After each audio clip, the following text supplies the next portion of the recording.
All right, here we go. This is the match that really gets me fired up every time I talk about it. It's hard, not to find a way to get excited about this because, Shane McMahon seems like he's actually fighting for the people.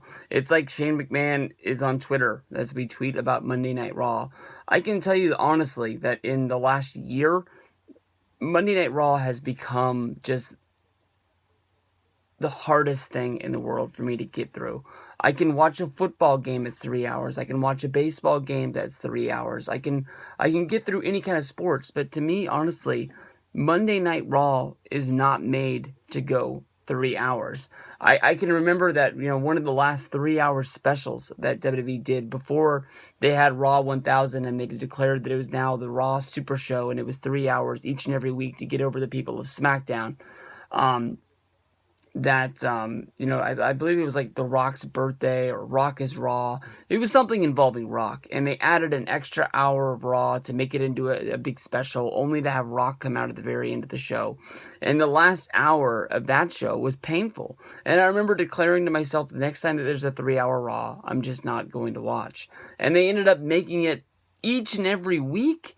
It's hard to write a wrestling show that's 3 hours long that's going to keep people interested. There's only so many things you can do to storylines, and plus for the fact that you've got Raw 3 hours and then you've got SmackDown taped the next night, that's 2 more hours, 5 hours of television in 2 days. I remember that one of the storylines that I really liked that was going on Raw and SmackDown was the whole Rusev, Dolph Ziggler, Summer Rae, and Lana deal, and that thing got old really quick because of the fact that they were having to do an angle for Raw, they were having to do an angle for SmackDown. If this would have been back in the day during the brand split, or if they just would have kept this a strictly Monday Night Raw angle and then kept them separated on SmackDown, maybe if they just saw each other in passing and laughed at each other or something stupid, this storyline could have gone for months and had a lot of legs to it, but instead it just got burnt up really quick.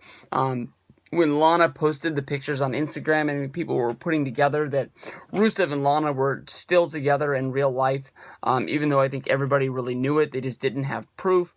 I think the WWE could have kept on going with it if they would have thought that it had legs to it. But because of the fact that they burned through it so quick, I think they took it to blame Lana and just got out of it.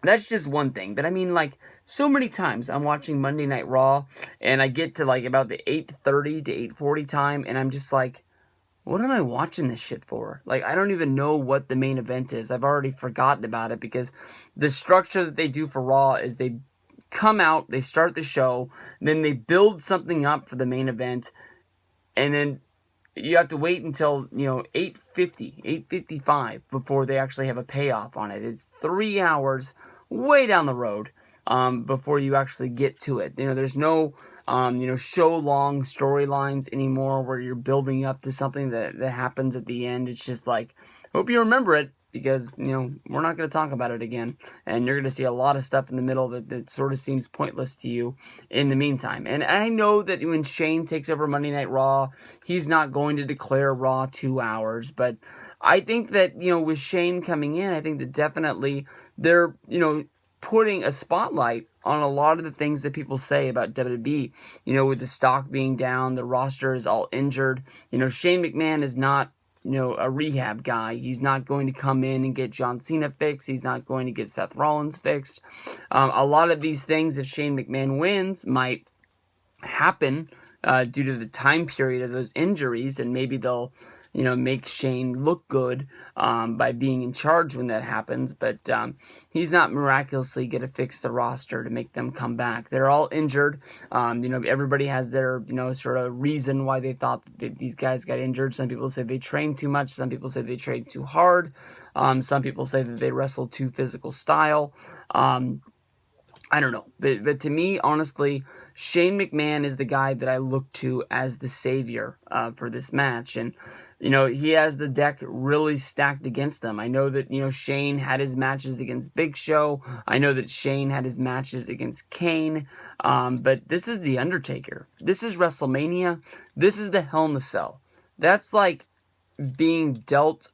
You're playing blackjack and you get dealt two twos, and you're sitting there with four, and you're like, what the fuck am I going to do? I mean, like, it's just like, you have the worst hand possible, and you got to find a way to survive. I think that the deck is so stacked against them that I want to root for him, and this is like the ultimate underdog. But at the same reason, like, this is Undertaker. This is WrestleMania. How do you pick against Undertaker at WrestleMania? I mean, Undertaker is basically the babyface of all babyfaces. He's fighting this match because his boss put him into it. I don't know why you don't have, Undertaker standing up to Vince. Definitely he did reach out and he tried to choke him out. Definitely he tried to choke slam him and give him the last ride on Monday Night Raw this week. But why doesn't he just, like, look at Vince and be like, I'm not getting involved in your McMahon family drama. I'm not a part of Days of Our Lives. This isn't General Hospital. I'm sick of your bullshit. I'm out of here. Like, give us a reason why this fight is going on. Shane McMahon has the goods on Vince. They haven't really brought that up, but supposedly there's some lockbox where Shane has some evidence against something negative that Vince said or Vince did, and he'll show the world to take over the company. Vince, says that when Shane loses, he gets the key to the lockbox, and he can destroy this evidence against him. It's just, I don't know. You sort of have to put that storyline together for yourself. They haven't really made it 100% obvious, but if you are following along with what's going on, you can put that together. I don't know, man. I mean, like, I don't even know what they're going to do. Is Shane going to jump off the roof of the cell? Shane is older. I don't know what age he is, but I would guess he's in his 40s. Undertaker is 50. I mean, are these guys, really going to go out there and kill each other? Is Shane still the risk taker that he was? We haven't seen this guy in a WWE ring. I can't remember when his last match was. I'll be 100% honest with you. I remember him wrestling Shawn Michaels for the build-up to WrestleMania. I can't remember what number it was, but they wrestled on Saturday night's main event. I can remember Shane being in the Hell in the Cell with Big Show and Vince going up against DX.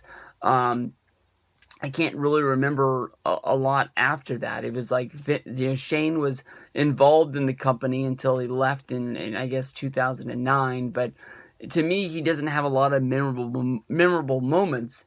I don't know if this is a real return to the company. I don't know if this is just they needed something to pop the crowd, and everybody has always been asking about Shane McMahon for years, seeing how he just sort of left the company one day when I guess the writing was on the wall that Triple H and Stephanie were going to, take over. I haven't watched the McMahon DVD, but off the top of my head, I don't really remember Shane being a part of that DVD. I think that would come out after the time he had left the company, but I'm not 100% sure.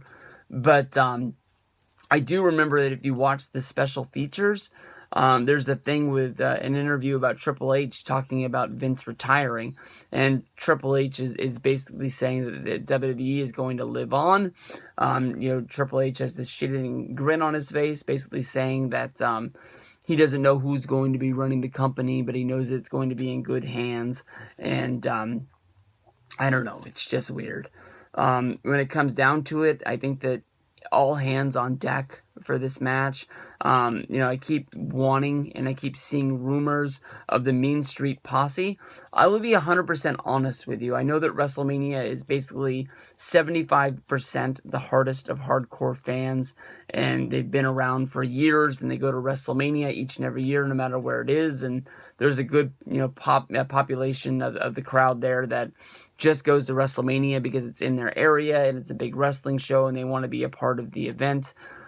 But I don't know, man. Like, how big of a pop do you think the Mean Street Posse is going to be? I don't like this. That, when you go to wrestling conventions and you see older stars that you haven't seen in a long time. I don't mean to put this guy on blast, but I was looking at Just Incredible's Twitter, and he had retweeted a picture of what he looked like, now. He basically, that was at an indie show. Someone took a picture of him and tweeted it to him, and so he retweeted it. And I was just looking at Just Incredible, like, I don't know who this is, but, this isn't Just Incredible. And I don't know what the Mean Street Posse looks like today. I don't know if they came out in their sweater vests. We haven't seen these guys since, I believe, 2001. I'm not sure what year the Raw Homecoming show was, maybe 2005. I think they had a Battle Royal that Pete Gas was a part of then. But, it's been years. It's been at least 10 years since we've seen this guy, maybe even 15 since we've seen Rodney and the other one, whatever, Joey Abs. So, I don't know what these guys are going to look like, but, if they just have guys running out there in sweater vests, is that going to be enough to make the crowd have a big pop? And I mean, I know the Mean Street Posse isn't the most imposing group. Maybe you could have, Patterson and Briscoe running out there at 100 years old apiece, as the Stooges, but the Stooges helping Shane wouldn't make a lot of sense, but maybe they come running out there to help, Vince, to help the Undertaker at a down spot. But then again, like, you would think that they have to take some sort of a spot to knock those guys out of the match. I don't think that they can just get, thrown through the middle rope and take the weakest bump of all time to the floor and have it make a whole lot of sense. But, this match is going to have a lot of smoke and mirrors. It's going to have a lot of run-ins. It's easily the most interesting match they've had at WrestleMania in a long time. When Shane returned, it was possibly a game changer. There was people tweeting about Raw that, I follow that haven't watched Raw in years. And, this was a moment that was, brought people back. And that's what really excites me. They made a Shane O'Mac jersey. It's not really what I wanted. I don't think the quality is as good as I wanted. It's a $50 jersey. I don't think I'm going to be pulling the credit card out to swipe on this one. I don't like the numbers. I don't like the sides. I don't really like the print on the front. I wish they would have been able to do better. This is something I've been asking for a long time, but Shane coming back is huge. Taker wrestling at WrestleMania one more time is huge. It was rumored that this was going to be one of his last WrestleManias. I was hoping that he was going to go in the Hall of Fame. We haven't really had a good Taker match in 3 years at WrestleMania. The Brock Lesnar one, he got dropped on his head. He had a concussion. He still wrestled the match. Last year we had the Bray Wyatt match that was basically like, check Twitter, go to the bathroom match. They even put it in the death spot right before the main event of Brock Lesnar versus Roman Reigns.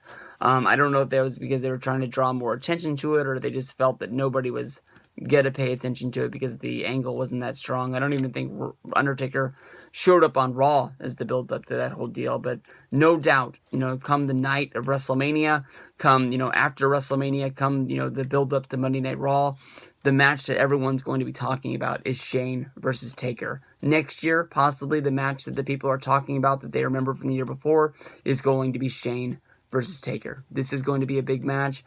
Everything is on the line for the stake of WWE. Shane McMahon is out there fighting for the fans. We still really don't know what Taker is fighting for other than his legacy at WrestleMania, which he already lost when he lost to Brock Lesnar at WrestleMania 30. But hopefully in the next few, episodes of Raw, I believe there's, 2 more? Hopefully there's only 2 more because I want to get to fucking Dallas. I'll be 100% honest. I'm tired of waiting.